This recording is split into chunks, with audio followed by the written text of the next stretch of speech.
Right. Well, I'll excuse myself in advance. I've got quite a bad chest cold, so if I cough through the night, please excuse me. I'll certainly try and get away from the mic, otherwise I'll probably burst your eardrums.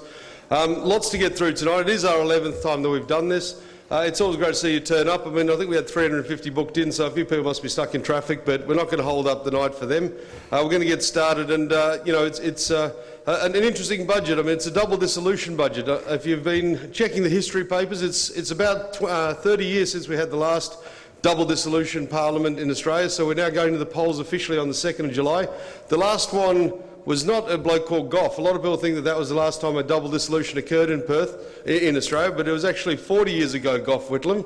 You know, 30 years ago, Bob Hawke actually had a double dissolution parliament, and we were trying to get through a little thing called the Australia card. So there's a little bit of history for you. Most people have forgotten we even had an Australia card, and we still don't have one today. I mean, Singapore, you have ID cards, it's just normal. Who wouldn't have an ID card? Australians, that's who. You know, we don't want to be known. We want to hide in the shadows.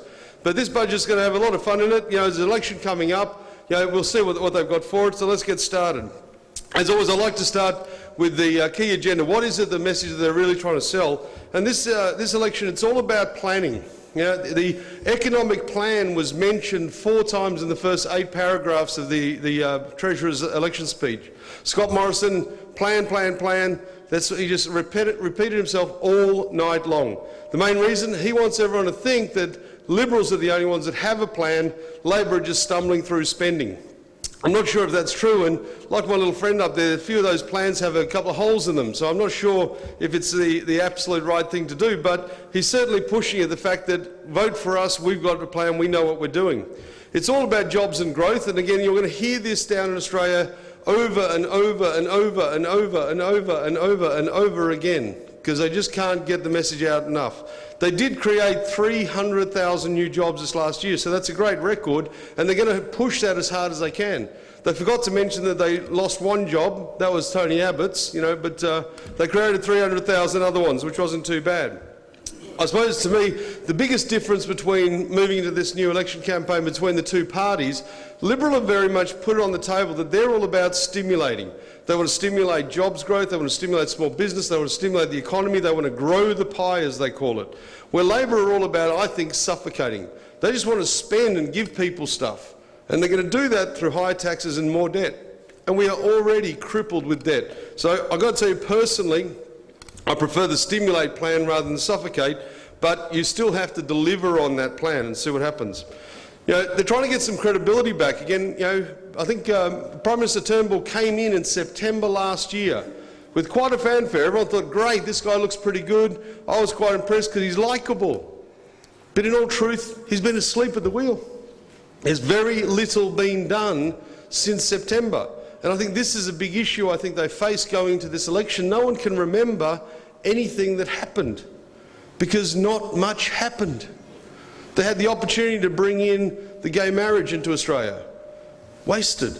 Would have been a 2-second job, take it off the table, everyone would have been happy. Because that's Australia, we are happy and gay. What the heck? But no, that didn't happen. So they've done literally nothing for 6 months, and now we've got 8 weeks of watching them do very little as well. We've got a caretaker government, so nothing is going to happen for another 8 weeks except electioneering. Disappointing for me. They're hoping this is an election winner, not because there's lots of handouts, and I suppose I've got to give them credit. They didn't throw cash at everybody in this election. But they're hoping it's showing that they're sensible and prudent and deserve to be given a go. Again, you know, he didn't deserve to give Tony Abbott a go, but let's have a crack. We've now lost our 4th consecutive first-term Prime Minister in Australia. It's an absolute atrocious thing, and it's why our country is in political limbo and has been basically since 2008. We can't get anything done because no one is in charge, and if there is someone in charge, they get rid of them. It just doesn't make sense. They're hoping this will win them an election. I'm not 100% sure it will, but the one thing I do like is the fact that they've reinforced last year's belief to go small business a go-go. And they've hit that with a turbo button and expanded, and we'll talk about that later, but that really is what they're pushing. They're saying small business is the future, and I have to agree with that, because every time I turn around and read about a big business, it's usually telling me they're cutting jobs, not creating jobs. And we all as a society should be looking at that saying, why are you making billions and sacking millions. It doesn't make sense. And hence, we need a small business revolution. At least these guys have done it. My favourite word of this budget, there always is one, and it has to be economic plan. Not because I like it, just I heard it too much. It's stuck in my head. So I had to give that the word of the month. I had to remind myself last year that my favourite phrase was Joe Hockey's "have a go." And it somehow got morphed into "you have to go." Because that treasurer didn't last either. It's a bit sad, but let's see what happens next year. Here's the numbers. I like to put them up every year, and we've got a few years going back there. The first three columns are the last 3 years of the Labor, and I'm not putting up there to make people miserable. I just put them up for the record. I keep the same columns each year. And you can see there that basically, and I best put my glasses on because I am getting a bit older. We've got budgets as far as the deficits as far as you can see. Way back to 2011, we had a $44 billion deficit. 18 billion the year after, the year that Wayne Swan guaranteed a surplus. And then the last budget for Labor delivered a $50 billion deficit. Now you can see the problem was that they had predicted $22 billion deficit, 1.5 surplus and 18 billion deficit. They came in 44, 18 and 50. So they never got within cooee of what they had promised. Now, the Liberal Party's first budget, they forecast 33, they came in at 38, which I said was close enough, especially considering we had missed the mark by $20 billion for literally the last 5 years. Last year they forecast a $35 billion deficit. It actually came in at $40 billion. Again, if you were here last year, you'll recall, as I have literally repeated every year for the last 6 years, is that the optimism on the revenue was crazy. They were predicting a 5.5% increase in revenue up to $398 billion. And surprise, surprise, to everybody except moi, it came in at $388 billion revenue. And again, it's been a fallacy for the last few years that we've been told that there is a revenue crisis in government. There is not a revenue crisis, there is an expenditure crisis. $388 billion is a fantastic amount of revenue for a small little island with 24 million people. That's all we've got. That's all we got. I think that includes the kangaroos. But we were $10 billion short, no surprise there. But we had a 2.5% growth in revenue, which is not bad when you consider the commodities fell off the edge. The mining boom died. But we still managed to achieve a 2.5% increase in revenue. Now you have to give credit to the Liberal Party because even though they dropped their revenue by $10 billion, they only blew their budget by 5 because they managed to contain costs. Now some of that may have been good management, but probably not really. They couldn't get any of their saving measures through the Senate.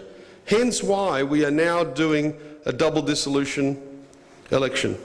A double dissolution, if you're not sure, what it means is normally our Senate, only half each election, half the senators retire and go up for re-election, the other half stay and they have 2 terms. The ones that we got last time were the worst we ever had. So the double dissolution to me is a godsend because we've got a good chance of saying, you know what, you don't deserve to be here 2 terms. We've got some crazy people in that Senate right now. And they got some weird ways in. They managed to manipulate the voting system. So I'm hoping that that gets fixed. The way Australia's going, it could get worse. Turnbull's nightmare might turn into an absolute shambles. We'll see. But if they'd managed to get their spending cuts through, it would have been in a better position. But they couldn't do that. They had to hold all of the increases in expenditure that mainly come through the Labor terms of office. Again, if you've been coming to these budget talks for the last 4 or 5 years, you'd know that Labor kept announcing significant programs, but all of them started in 2, 3, 4 years' time. And this is what's happening right now. Because the Liberals can't block those expenditures by changing the legislation in the Senate, those programs have rolled forward and been kept. So the expenditures are being inherited, they can't do much change, and so they're doing a good job to manage the Ford in difficult circumstances. Now they have their own spending initiatives as well, but they're trying to cut and save wherever they can. But they don't get any real good credit for that in Australia.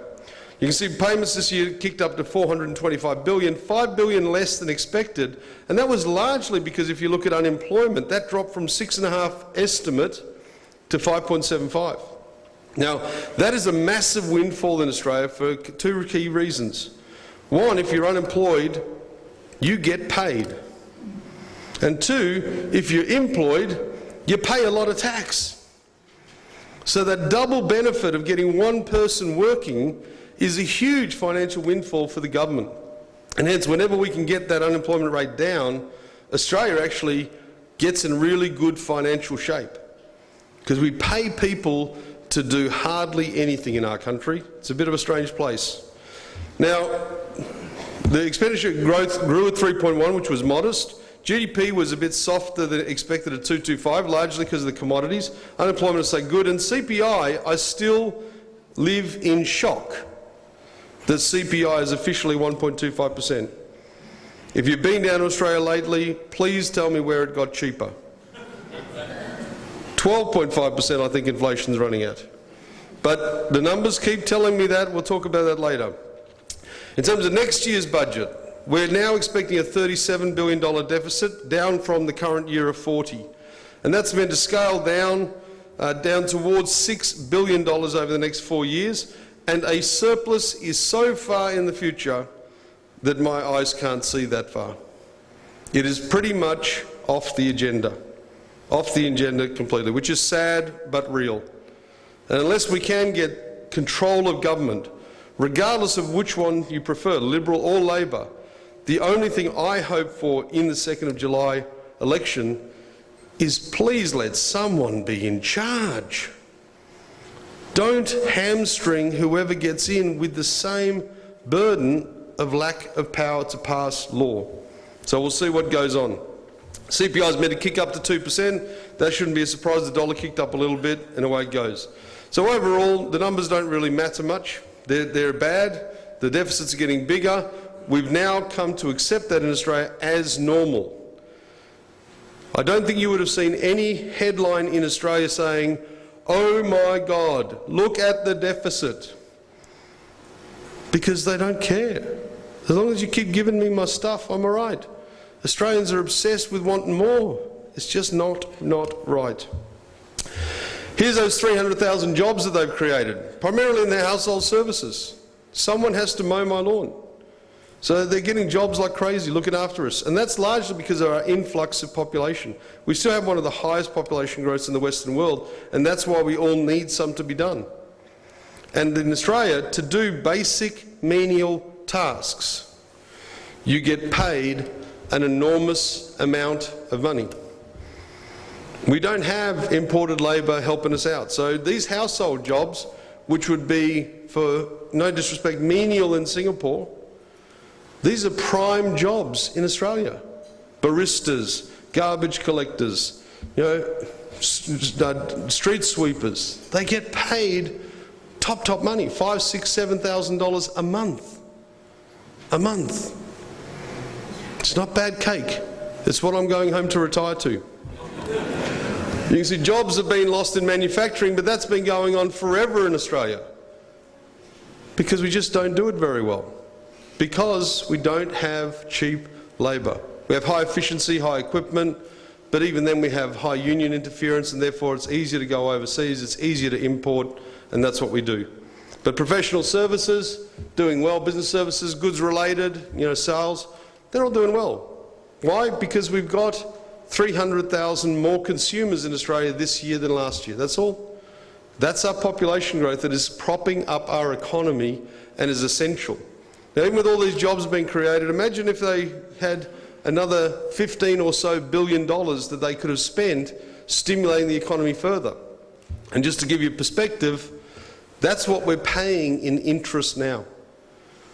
It is estimated by the time we start hitting surpluses again in Australia, we will have hit a peak debt of over $500 billion in around about 3 or 4 years' time. And what that means is, in a decade, Australia's gone from being debt-free and profitable to massive deficits and $500 billion of debt.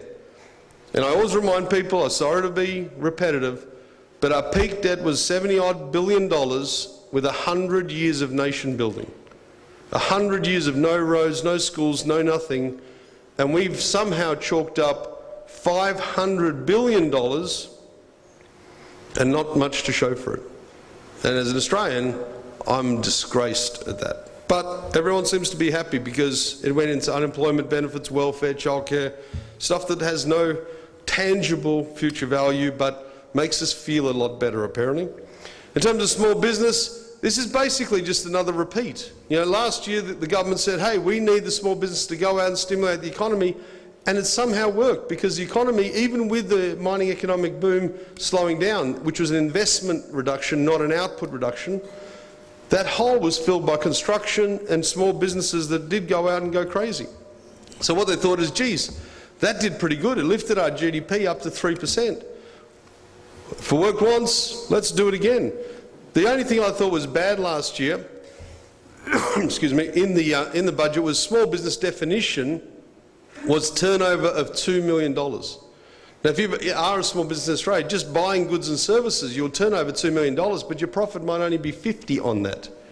But they think turning over $2 million, you must be rich because you get to keep the whole $2 million. That's what small business is. Whatever goes in the till is yours. You're rich. I wish my staff came up and said, Steve, I don't need to be paid. We just love working for you. My landlord, mate, you look good in that chair, no charge. But that's the thing with business, you've got bills and hassles and it all disappears. So I think it's great that they lifted it to 10 million because 10 million is just survival. And what we need to do is get those guys out there investing, spending, and more importantly, hiring. There's 870,000 small businesses that have turnovers of 10 million or less. If they can all put on one person in the next year, 2 years, 3 years, we're increasing our work pool, we're increasing our tax base, we're increasing our economy by massive amounts. And again, I don't think the Liberals send that message out eloquently enough into the community. Everyone thinks that small business is just raking it. Well, I've been doing this for 30 years as a business advisor in Australia. No small businessman in Australia rakes. When someone comes and says, Steve, I'm thinking about going to business, I say, are you crazy? Are you crazy with labour costs, etc.? God help you if you're in it. But we need to help them and they're getting it. They're going to get that whole $20,000 instant write-off that was brought in last year, but now if your turnover is up to 10 million. And those people will have the cash and the necessity and will be so relieved to get it. Because it's such a big difference to get something bought with pre-tax dollars. If I spend $1 and it gives me a full deduction, I don't have to worry about carrying the cash flow cost of tax. It's instant benefit, instant relief. But when I don't get a write-off instantly, and it's over a few years, I've got to carry a bigger burden. I've got to finance it, which just puts me under future pressure. So having it as a write-off is massive, and those bigger businesses will have bigger spending. So they're all going to go out and do some stuff. They're dropping the company tax rate to 27.5. Last year was 28.5, now 27.5. Starting to get a little bit more encouraging, and they're lifting the scale of this for currently 10 million, then up to 20 million, 50 million, 100 million, and eventually up to $1 billion. A company will, excuse me, get a 25% tax rate for everybody in Australia by 2027. Now everyone's up in arms about that. Why give businesses a tax deduction when little people aren't getting it? Because we need these guys to employ the little people. We need to take the pressure off this area so the economy does get better so we can afford those hospitals, so we can build those roads. If we don't do that, who's going to pay for it? If everyone's not working, it's more debt. And if there's more debt, it means just more problem. I'm all for this. Let's go more. You know, the individuals that aren't incorporated now get an 8% discount on their tax up to $1,000. It used to be 5%. And we're hoping for a long-term, ever-increasing small business investment boom. Worked last year, should work again this year. Let's hope for the best. We want to get our little guys to work because they're not good at it these days. They've been mollycoddled. You know, we've got to get them going, and there's $800 million to get them to work. You know, last year's work for the dollar was one of my favourite highlights. Couldn't get it through the Senate. Couldn't get it through. It's outrageous. Slave labour or something like that. I don't know. But you know, they've had to rework it. Now they've got a Path Jobs program, $750 million. Excuse me. to bring in intensive training. Now when you go on the dole after 5 weeks, you've got to go do a multi-week course. Not about how to be a good carpenter, not about how to get good computer skills, but how to get a job, how to talk properly, how to write a resume, how to present at an interview, how to actually look in the paper. Oh no, they don't have papers anymore, do they? They're gone. Look on the internet, I think. Oh no, that's gone too. Look on your hand. Oh, I don't know where you'd look for a job. I'm unemployable, it doesn't matter. But you know, wherever it is, they're going to teach you how to find a job because they want to get you off the dole. And that's important. What they're doing, which I'm a big fan of, 120,000 placements over the next 4 years for interns. The government will pay them to be at your workforce. You don't have to pay them. And for being there, they're going to get an extra $200 boost.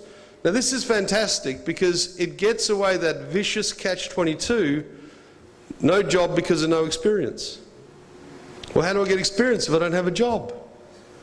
Oh, well, go get a job and come back when you've got experience, but I can't get a job, so when am I going to get the experience? And that's what's been happening for the youth for too long. So at least they're going to get 5 to 12 to 3-month internships where the boss doesn't pay. I'm putting one in every office. If you've got your kids down there, let me know. But they're going to get $200 extra to do that. I just hope that I can motivate them to move. That's going to be the hard part. We've got a metal detector at the door to remove their telephones and put them aside so there's no Facebook during the day or something. I don't know. But the employer's going to get $1,000 to take them on and cover that burden of hassle. Yeah? And then if they do take them on full time, you'll get a $6,500 to a $10,000 rebate to help cover the implementation wages. So hopefully you get to pick and choose the best. You better keep those, you get a little bit of subsidy, and we get these kids into work, motivated, employed, and tax paying. Maybe even a miracle could happen and they might move out of home. It's frightening. It's frightening. Let them go. Let them go. They need. So that's a good thing for me. I'm really rapt about that. You know, it wasn't the work for the dole, but it'll do. Let me see. There we go. And we're now going to think more. People forget Australia invented Wi-Fi. I think we stopped after that. We thought that was good enough. We can rest on our laurels. But no, we're actually not too bad. You know, there's a $1.1 billion national innovation agenda. They're really going to try and turn it up and make Australia smarter. You know? Part of that is CSIRO, which has a lot of technology. They're going to spin them off and the government's going to co-invest. So because they can't get it sold too often, they're going to stay in as stakeholders and encourage, you know, joint. You know, they're going to also improve the access to capital. They've been struggling to get through crowdfunding and you know, seed capital changes through to the Senate. Hopefully that's something that will get through. And they're also going to, you know, continue with some new tax concessions that if you are a seed capital investor in a technology platform, it will be CGT free, capital gains tax free, if you hang in there for 3 years through the tough part and get lucky enough to get lucky. I think the stats are, what, 1 in 40 I think succeed. So you need to put 40 out there to maybe get one, and then it'll be tax-free. So hopefully you'll be ahead. And then, of course, they're trying to make it a bit easier and more level playing field, bring in some anti-avoidance, anti-corrupt competition rules, because it's not hard to go, not easy to go up against the big boys. You know, and then they're also focusing heavily on financial tech, you know, particularly cybercrime. You know, security issues, they're going to get a lot of government money, you know, and a lot of joint industry task force there. So it's all pretty good in there. I think it's an important area to go. And it's certainly a start. In terms of where they're going to get most of their revenue from, well, if you smoke, you can't be on the dole. But you know what? Just about everyone I see that's on the dole smokes. I don't know how they do that. I just stopped smoking years ago because I couldn't afford the taxi. It's just crazy. And they're going to put smokes up 12.5% on the levy every year for the next umpteen. It was a Labor Party initiative. They stole it off them. I think it's a great idea. And this is what we need to see as a country, not just in Australia, but everywhere. If someone has a great idea, implement it. Don't say it's a bad idea just because it wasn't yours, it was theirs. Say, that's a great idea, let's pass that. So finally we're seeing some common sense. But $5 billion is coming from those smokers. Labor thinks it's twice as much, but $5 billion over the next 4 years, that's not bad. Foreign companies, they're going to be up for $3 billion. I'll talk about that more later, but they're certainly in their sights. We've got $2 trillion in superannuation down in Australia, $2 trillion. So they're going after that because it's an easy, soft target, and they're going to rake back $4.4 billion over the next 4 years. NDIS, the National Disability Insurance Scheme, they're trying to sort that out. There's some efficiency gains, which means deferred delivery in truth for $2 billion. Excuse me. And then we've got Higher education, they can't get, again, their legislation through that they tried to open up education fees at university, deregulate them, put into an open market, got no chance of getting that through. Everybody complained. The Labor Party, which are fantastic at slogans, coined the $100,000 university in Australia, which is complete nonsense. That's not what was happening, but by golly, it's a headline grabber. Just like, they're saying millionaires are getting tax cuts. The millionaires aren't getting tax cuts, we'll talk about it later, but slogans hurt. Truth helps. And again, another year of allegedly $1 billion coming through public service efficiency. I'm not sure I'll ever see that. I don't know why they put that in there, it just looks good. Aged care, $1.2 billion is going to get some deferrals, as is medical benefits. The indexation benefits are going to be held back for another couple of years, and just that little bit of indexation saves $1 billion over 4 years. They're getting rid of one of the programs that was brought in and did get through Parliament was the Abbott's incentive to the state governments to privatise assets, sell them off and give them a bonus to do so. Again, if you were here, I hated this program. I'm so anti-privatisation, it's just not funny. I just think it's terrible. It just makes everything more expensive because profit has to be factored on. So I'm rapt to see this one die, and they luckily hadn't spent all the money. $1 billion was still left in the tin, so they're bringing that back. Now, if you're a retiree or coming up, super's not that super anymore. But don't worry, I've never been a huge fan of super. It's a necessity, not a solution. It's part of your strategy, not the whole emphasis. So hopefully people are going to start waking up and realising that there's other things. We're starting to go back towards a more sensible approach, which is making sure that people that are overly funded, who have exploited and made too much money, aren't getting too huge a benefit. You could put as much money as you wanted to over a number of years and get it all tax-free in your super fund and a tax-free pension. And what they're doing now is they're capping that so you can only have $1.6 million in your retirement tax-free pension component. If you've got more than that, it has to stay out in an accumulating fund and be taxed at 15%.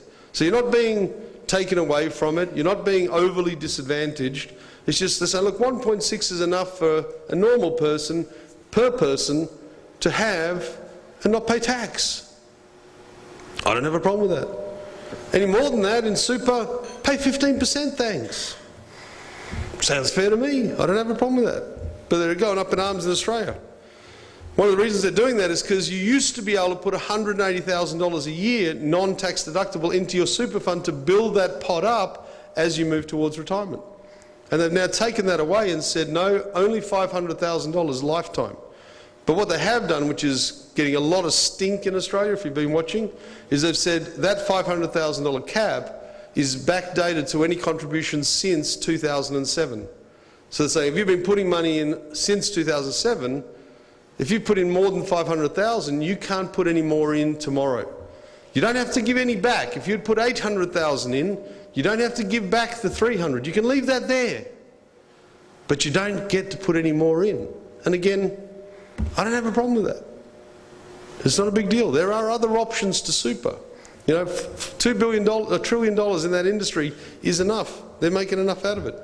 They've also lowered the annual tax deduction down to $25,000 for everybody. It used to be $30,000 if you're under 50, $35,000 if you were over 50. Now it's $25,000 for everyone. And that's a bit rough, because you can't get as big a tax deduction. And that should theoretically hurt the rich, you would have thought. So they're all saying, oh, the rich get everything. No, the rich aren't getting everything. It's the rich that usually put this money in. They're losing that $10,000 claim, which is probably going to cost them $4,000 a year, maybe even $4,500.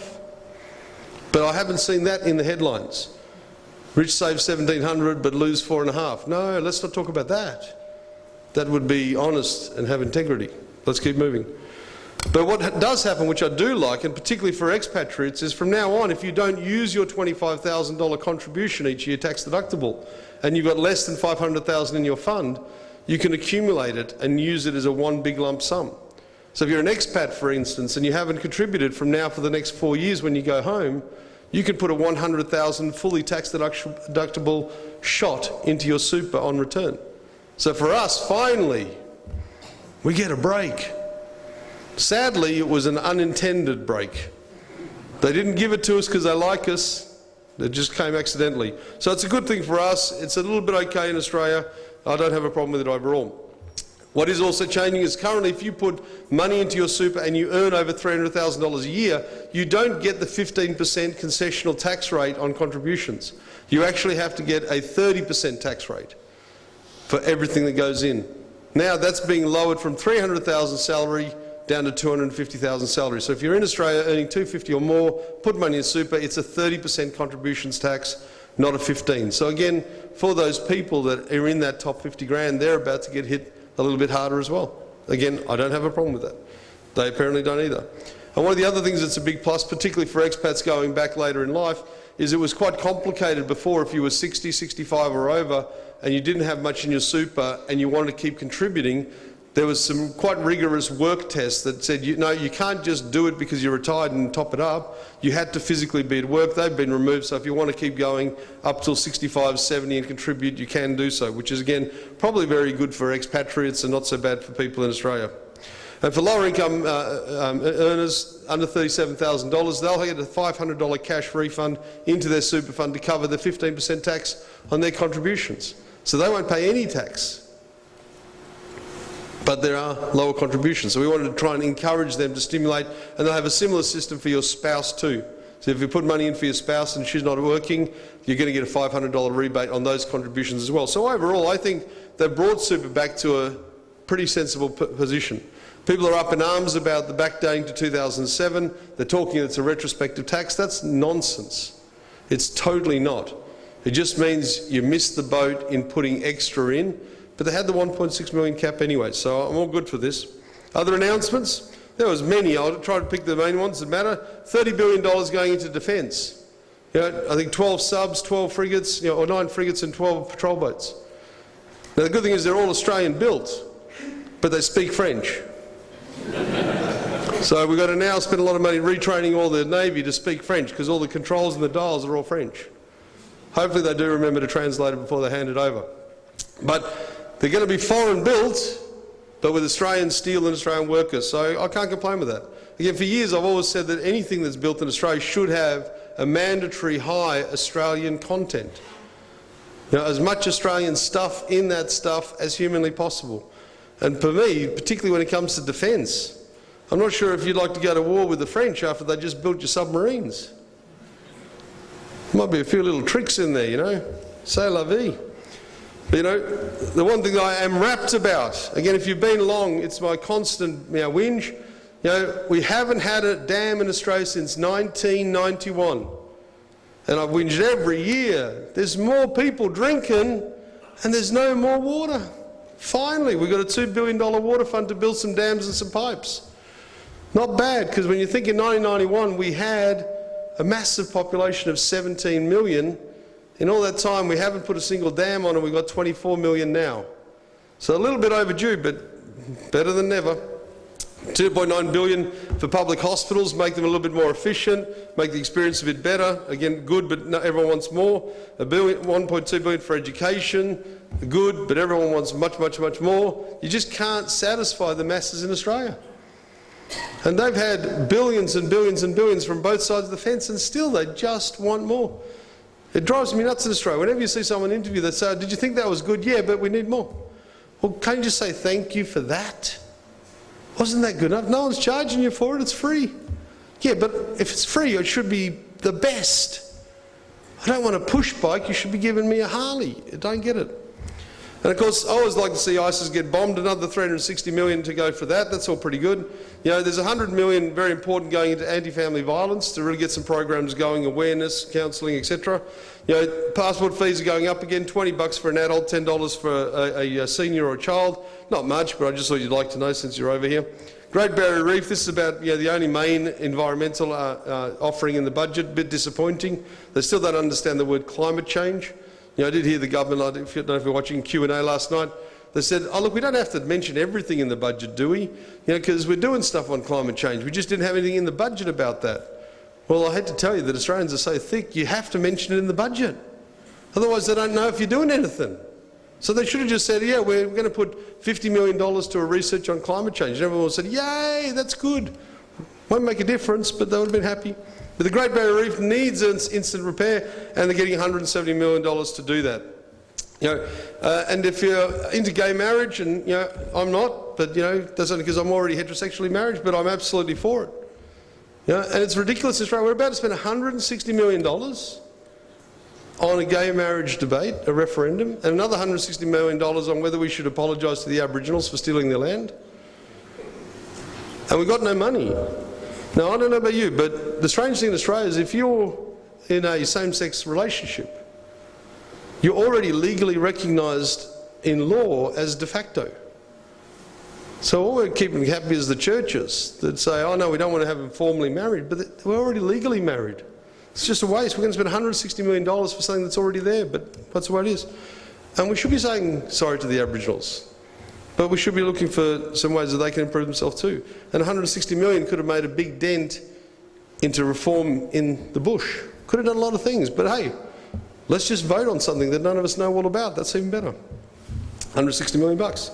And just in case you thought there was no real sweeteners in for the election, there is an undefined $1.6 billion of funded but not announced in the budget. So you can expect to hear $1.6 billion worth of stuff that they go, hey, we just kept this back. I don't know what it is. I don't know what it is. But you'll find out soon enough. It's only a couple of weeks to go. Tax changes, well, multinationals are again on the agenda. Everybody's chasing them. Why? Because they keep hiding money. And guess what? All the companies are broke. That's right, all the governments are broke. The countries are cashed up. If you ever get bored at night, go and have a look at some balance sheets on Finance at Yahoo or something like that.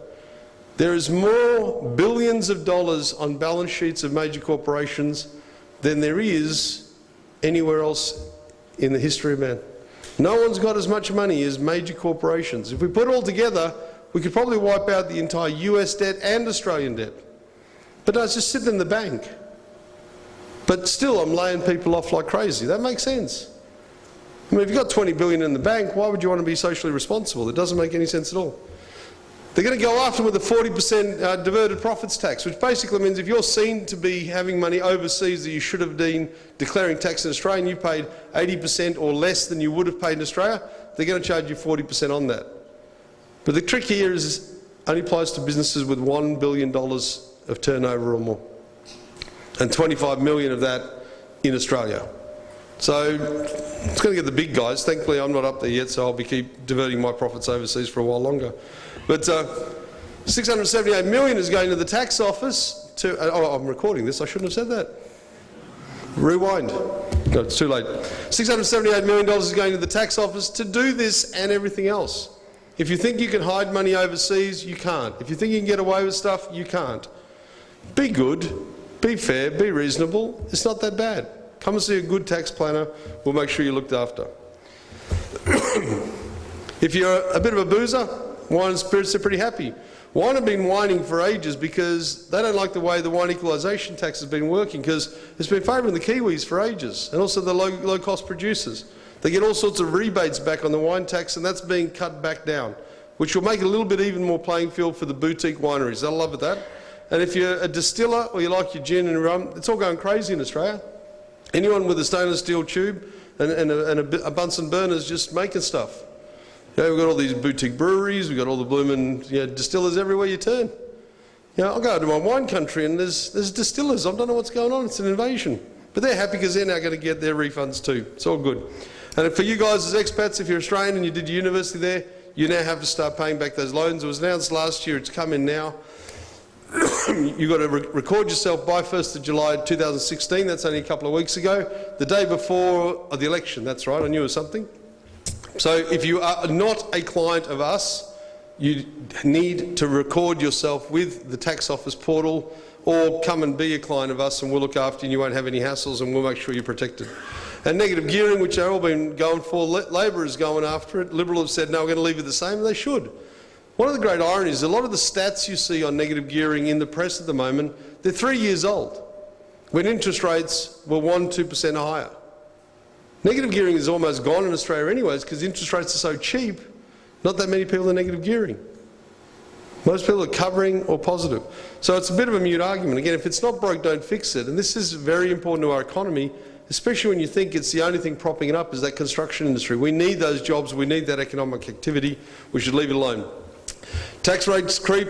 I'm not saying Scott Morrison is a creep, by the way. I'm just saying tax rates are trying to get through bracket creep. They've done a modest adjustment, lifting the $80,000 bracket up to an $87,000 bracket, keeping a 500,000 or something like that people under the next top rate. It's very, very soft. It's very, very tender. It doesn't make much difference, and everyone's complaining that it should have been more. That's what they do in Australia. They just complain that it should have been more. I didn't get. That's not good. For us as non-residents, we get the same benefit. We started 32.5% from the starting, but we've moved that 87,000 bracket. Again, you're seeing in the budget a lot of people in Australia right now, everyone's complaining that the millionaire got a tax cut. The millionaire did not get a tax cut. And again, I'd probably have to check with Shorten, because a millionaire is someone who has $1 million worth of assets. That's the official definition of a millionaire. Where they keep talking that a millionaire is someone earning $1 million. And there's not that many people in Australia, believe you me, that earn $1 million. But those people, apparently, if you are on $1 million, you got a tax cut, but no, you didn't. What has gone is this 2% budget repair levy that was brought in by the Abbott government in their first budget that everybody hated, but surprise, surprise, it was one of the things that got through a Senate that they couldn't get anything else through. And it was a 2% levy on income above $180,000. And it was passed as law by both parties through the Senate, through the lower house, as a 3-year levy only.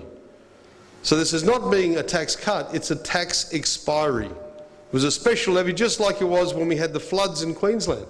People forget there was a special levy came in to help cover that cost. Now, Labor are saying the budget's not in disrepair, so they shouldn't have any problem. But they're saying we should keep this revenue, keep it going. If you want to, go for it. But that does mean either extending it, passing it through law, or adding it to the tax rates.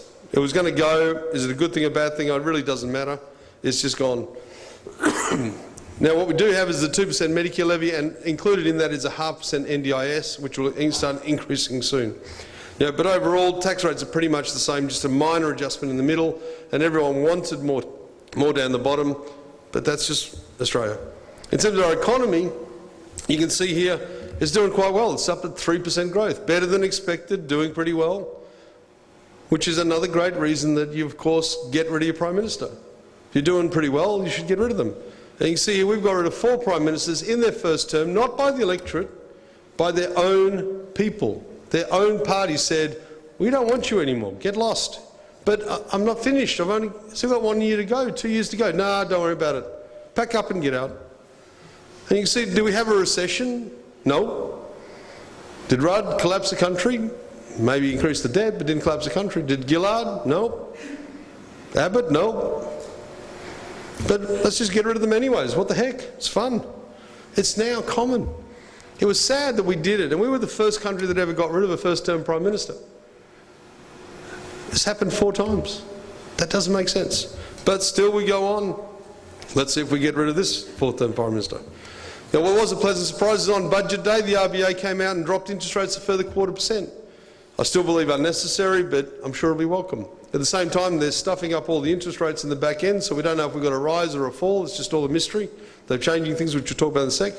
But we are now at the record low interest rates in Australia, which is fantastic if you want to go out there and buy something, invest in something constructive. And I'm a great believer. I do believe there's a guy called Adam Brandt, who's a Greens member in Parliament. He says we should be borrowing money at cheap rates to, go and do stuff, infrastructure, capital items, build something for the future. I'm in 100% agreement. You should always borrow for a value-improving asset. The problem is all of our borrowing is just keeping afloat. So let's get the expenses done and then borrow with the money that we save. But that's not the way they think. We're seeing now that lowest ever rate. We haven't had a rate cut prior to that for 12 months. That's pretty much what we were expecting. I don't believe, that we should have had this cut, and they're already talking that they may go a further cut. The RBA rate, official rate, is now 1.75, which means for you, your lending, if you're living in your home, is 4%. Now, for many, many years, your owner-occupied rate and your investor rate were the same. And I can tell you for a fact, SMATS was the one that did that. When we came up to Singapore, we said to the banks, hey, why aren't you charging a premium for all these good Singaporeans that are investing in property? They've got long-term intent, it's tax effective, they've got volume, help them out, do the same. It's a house loan, house is a house. So for years we did enjoy that, but now they finally said, you know what, enough's enough. Higher for investor because they've got income, lower for the owner-occupier. I don't think it's fair, but I can't knock it, it's just the way it is. The big thing is, will you get a loan right now? Now the fixed rates are still very, very attractive, and you should seriously be considering is locking in if you can. Can't give you advice to do that, maybe another rate cut's in the way, maybe you want to see what's happening, but we are at fantastic rates. Enjoy the variable, don't be the last one to fix, because fixed rates rise quite quickly, so monitor, think, assess. You'll never be disappointed having a cheap rate for a long period, even if the rates stay flat or fall. You will be disappointed missing a fixed rate and moving to a high variable. So don't get too greedy, just get smart and away you go. The lending environment is very different now. Basically what's happening is APRA, the government regulator, has come in and said, hey, we're not going to make you do anything, but we're going to certainly make it hard if you don't. So we've got the government with unofficial policy saying you can't increase your loan book for investors by any more than a certain percent. You have to increase that interest rate for investors. We don't want you to lend now to basically a lot of foreigners. They've cut it back down, so there's only 1 or 2 banks that now will lend to foreigners. And officially today I can tell you that we are the only ones that you can get the best rates through, because none of the other banks are dealing with any other brokers. And it's very much an integrity thing. I'll talk about that in a minute. But what they are doing is they want the growth in lending to be owner-occupier, which would be great if owner-occupiers could get in. I think Terman made a bit of a faux pas the other day and said, hey, just ring up your parents and get 30 grand off them and buy a house. And everyone just went crazy on social media saying, I rang up my parents and he said, ring Malcolm. Because that's what they want. And in all truth, that's what's going to have to happen. Within the next decade, mark my words, you'll see a government program that'll guarantee your entry-level deposit into housing. It's the only way you'll shut up the spoiled generation. Give them what they want. You know that as parents, don't you? You want your kids to behave, but it's a lot easier to let them watch that video, because then it's silence, it's bliss. The next video for these big kids is giving them that deposit, which should come from us, should come from their sweat, but it's going to come from probably some government scheme. It's also getting harder and harder to get a loan. Again, if you've ever been in my office, I'm always going, hey, go out, borrow truckloads, it's all good. As long as you buy a good property, you can't go wrong. But now, you can't spend truckloads, you can only buy a ute load. So if you were hoping to buy some really big fantastic thing with a really big fantastic mortgage, you should have been listening. You should have been active, because it's a lot harder to get you a decent loan, but if anyone can, we can, so get and see us. They're also looking at your genuine capacity to prove the income and support it. If you can't support it, you will not get the loan, so don't try and make it up. And we have that premium now, as I showed you, on the interest rates for landlords. They are going to charge you a bit extra if you are renting the house. Now, if you're an expat or an intended migrant, it will reduce when you go home and start living in that house. So even though you get a 30-year investor loan, if you go home in 5 years and move in, you'll get that lower rate once you can prove you're now living in the house. I warn you against pretending you're living in the house. The banks will find out, they get very angry at that, and we won't allow that to happen on our clients. Our reputation, with all due respect, is the only thing that is more valuable than our clients. Our reputation. We will not risk it for you or anyone. And that's important, because that's the only reason why SMATS is now able to continue lending where no one else can in Australia. If you've been watching the headlines, literally all banks have now pulled stops on any foreigners living overseas. They will not lend. There is no reason for this. There is no logic to this. It's just their policy, and they can do that because they're making truckloads of money, and they don't need to do it if they don't want to. And you can't force someone to hand over money if they don't want to. One of the key elements that has forced their hand is that China has gone spaz and is now buying 30,000 properties a year, and the Chinese, being very innovative, you know that they're really good people, they decided that, hey, it's this Australian stuff. They make us get lots of documentation. We don't have that stuff in China. We don't want a record of anything. That's just no good. So they couldn't get a loan without documentation. So, of course, what do you do in China if you need something and you don't have it? You just copy it. So a business was brought up that you paid a couple $100 to, and they invented a website, invented a position, invented a pay slip, invented all your documents. And when the bank rang up and say, hey, does Steve work here? Yes, he does. He's our best employee. He's a great bloke. They go, thanks. And then they found out, no, that was just a dodge. The only reason they found out is they were amazingly all identically the same. That's the only thing. I said, oh, these look familiar. I've seen this company before. 50,000 people work in this little 60 square feet. But that is China after all, that's what they do. But, but that's why the banks have stepped away. They're risk, because people forget that when the bank found that out, like Westpac found $200 million of debt like that. What people forget is they haven't got a single default on those loans, not $1. But because they found fraud in the transaction, they have to book a provision that they might lose $200 million. Even though that they're not in default, and even if they did go into default, they'd get all the money back by selling the property. But that's not how the accounting works these days. They don't book what their potential loss is, which might only be $5.50. They have to book the whole $200 million. So if you're making billions, you don't need the stress. No, it's all right, we don't need that, thanks a lot. So 50,000 Chinese have just been left stranded. They're the only ones we're not allowed to borrow for. The good news is, there's time to change the game. We're about to launch sometime in the near future, Aussie Property Bank. Because there's an enormous opportunity. Good property to reasonable family people over there, and expats in different countries that struggle with current regulations, and foreign investors like the Singaporeans that struggle with current regulations. Elder people that don't have income proof to the level that the bank requires, people that just have cash paid and don't have high income or have two rents. If you fall into that too hard basket, Aussie Property Bank is probably going to pick that up for you. We're doing all the maths on that right now, and the great thing is you'll be able to go and participate in that if you want. So if you're interested in getting into the next revolution, then just tick a box, I think, on your survey form there. We'll let you know when it comes up, because you'll be surprised how lucrative it is if you follow sensible, logical lending practices. Now, you shouldn't be surprised, because ANZ, NAB, Commonwealth, and who's the other one? Westpac. They make billions of dollars, and they're useless. So imagine what we could do if we did it properly.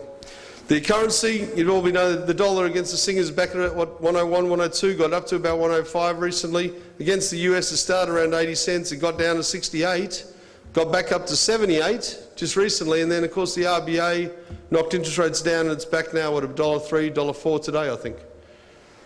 I'm on record, I remain on record, the dollar should be against the US 75 to 80 cents, which is thereabouts $1.05 plus in Singapore. That's the logic, that's where it should be, but as we know, we live in a world where no logic works anymore. It's what the market chooses to do. So the market's already factoring in another rate cut potential in the exchange rate. I'm not sure that's likely, we'll see what happens, but time will tell. You can come back to the update seminar to find out. Again, just a quick reminder about the thing that keeps Australian markets safe, keeps our economy growing, keeps our GDP at a reasonable pace and out of recession. Again, I'll remind you that Australia has two amazing world records. Number one, the only country in the world to get rid of 4 first-serving prime ministers. That's an incredible world record. That one I'm pretty sure we're never going to lose. No one's crazy enough to do it once, never mind 4 times. The other record is we've stayed out of recession now longer than any other country in the history of man, 24 odd years. And this is why, because population growth keeps coming in. More customers, more sales, bigger tax base, more activity, stimulation. That's what it's all about. But what has happened recently is our population has slowed down a lot. It's gone from 400,000 down to 313. So it's slowing down. So that's the thing to be mindful of. We've got to try and get that back up if we want to keep it going. Now the thing is, I still believe that a lot of the reason it's slowed down is because the dollar got strong in the US and the thing, etc. People decided to stay overseas and work. So it's going to be interesting to see what these numbers will do over the next couple of years. But certainly if finance is not as easy as it used to be, certainly if the economies stay strong overseas, they're the things that slow down migration to Australia. But right now we're at the lowest point. Now the 1.3 is not my big issue, the 313 is. We normally sit 360, 370, and that's where we want to be as a nation. So hopefully we get that moving up again. But just go have a visit there, you'll find out how good it is. So the property cycle, just very quickly, where are we at now? And get it all up. Well, basically, Sydney is definitely at or past prime. Yeah, you've got everything falling asleep on my computer. So, there you go. Eventually I knew we'd get there. Oh, it had to happen. And so basically Melbourne is still good buying in what's called genuine living. Don't buy junk. You know, and I've coined just recently the new thing to be wary of in Australia is stop buying stops. So I've invented this. This is part of that innovation package. I'm hopefully going to get some sort of government research for this. But stops are very simple. Small, tall, overpriced. Don't buy those. If you do, you lose money. Melbourne's doing pretty well. But small, tall, overpriced apartments in the city are flat or in decline and have no prospect of growth in the next 5 years. A nice apartment in the city does have prospect for growth because they're not building many of those. And at the end of the day, it's always supply and demand. Houses that we can accommodate most of that population growth, which is natural births. Net births is over half the population growth and always is. So we need 2, 3, 4 bedroom dwellings. But we're building 1 and 2 bedroom stops en masse. Chinese developers, the main culprit for that. So this lack of Chinese funding is largely to compensate for the fact that they've brought significant risk into the market. And the banks don't like risk, they walk away from it. But Adelaide's just kicking along nicely. Melbourne's doing well in real property, lousy in stops. Don't be surprised if you buy a stop to be 10, 15, 20% under your value of contract. The valuations are terrible and the resale is impossible. Perth is in doldrums still, which means great buying. And Brisbane is definitely the next growth opportunity in Australia. And as you know, if you've been to the last couple of updates and budgets, I've been saying that for 12 months or so, because that's how long it takes for the market to move. Doesn't matter what I think, it's not going to happen tomorrow. It takes momentum, months, years till things happen. And to prove to you where that is there's Sydney. It grew last year at 16%. That's phenomenal. The year before it grew at 20. But importantly, if you look in the red column at the quarter, for the quarter it grew minus 2.5. Oh, no, sorry, it didn't grow. It went backwards minus 2.5. Now it looks good at 15, but minus 2.5 is not that good. Why? Because that market is at peak, it's naturally cooling off. That's called end of cycle. It's not concern, it's not OMG, let's sell all my property in Sydney, quite the opposite. That market still has shortage of demand in quality, family, homes. You need to buy those. But make sure you get good value, not overpaid. Some of the apartments are stops. Ignore those. Buy anything else that's decent, but take your time now because the market value is starting to come back in. So if you thought you missed, you're going to be able to buy soon, but you're going to pay more than you wanted. That's just the way it is. You missed the boat totally, but you haven't been in too much peril. You can see Melbourne for the quarter was flat, but it did 8%. But that market's doing quite well. Brisbane, excuse me, on the year, 1.66%, but in the quarter, 3.2. And mark my words, a lot of the people that Sydney, Melbourne based, selling their houses at new record prices, are heading up to the lifestyle that comes in Queensland. And I've been telling you that for 12 months, starting to get some proof, you can start believing me, but don't be the last person to buy in Brisbane. And there's good old Perth, terrible at minus 2.73, my hometown. I love that because I took full advantage and bought something fantastic there at a ridiculous price. So anytime you want to go down and stay in Perth, go to scarboroughbeachpenthouse.com. That's genuinely my website. And you can live the Stevie life. You can go and see what it's all about if you're sensible, forthright and plan years in advance. It's an incredible payoff. So go down and check it out. But that's still great buying. If you want to buy in a miserable market, get a great price, that's the place to be right now. But don't forget, when you buy in a down market, you have to wait for it to recover. Don't expect to buy today and make your money tomorrow. It could be 6 months, 8 months, 12 months away. But now's the time to act. Act in WA, act in Queensland. Be cautious in New South Wales, Not a very good investor return in the next 2-3 years, but if you want someone to live, buy it. And Melbourne, just make sure you stay out of those stoppy, horrible inner-city apartments and you'll be fine. Adelaide, that kicking along, it just keeps on moving. It's done the massive zero. People just forget that it's there, but it does. It's a great place. You know, and I think the New South Wales and Victoria should head in that direction. It's good wine over there. You know, but fundamentally, you see the market still remains strong. Sydney, even though it's cooling, still has the lowest vacancy rate in Australia, and to be quite frank, probably the world. 2.1% is fantastic, and that shows you how strong fundamentally the market is, but you can't grow at 15% forever, especially when you're the highest cost market in Australia. So it's a natural decline, but at 2% they're still getting rent rises because there's not that much good stuff available to buy or rent. Melbourne's up to 3%, but it's starting to cool off. There is that 100,000 people a year going into Melbourne, just like there's 100,000 going into Sydney. Brisbane's starting to get some good traction. You know, it's their 3%. It's not an over, you know, over vacancy matter. And Perth has had a real bad run. But I can tell you, I genuinely feel we've hit bottom of the market there. The population growth came down from the highest in the world at 3.4% in 2012, down to the lowest almost in Australia at 30,000 people went to Perth last year, 1.2%. That's why we got the vacancy factor. We built expecting 50, 60,000 to turn up and 30,000 turned up. Don't know if you've had a party where you offer 300 pizzas because all your mates are coming over and you find out they went to somebody else's party. There's a lot of cold pizza for a lot of weeks, I'll tell you that much. But that's what's happening in Perth. There's a bit of cold pizza, but eventually your friends go, hey, I thought the party was at your place, we've arrived, and they'll eat that pizza. Don't you worry about that, it's good pizza. So get in there and have a look at those. You know, the markets are fundamentally strong. The drop in rental in Perth is literally because we were getting paid too much rental, more than the fact that the market's disappearing. But people have just had to recalibrate their thought, you know, in a boom market where they were getting more than they should have. Now they're back to reality, so it's all good. And by the way, we've just opened a Perth real estate agency.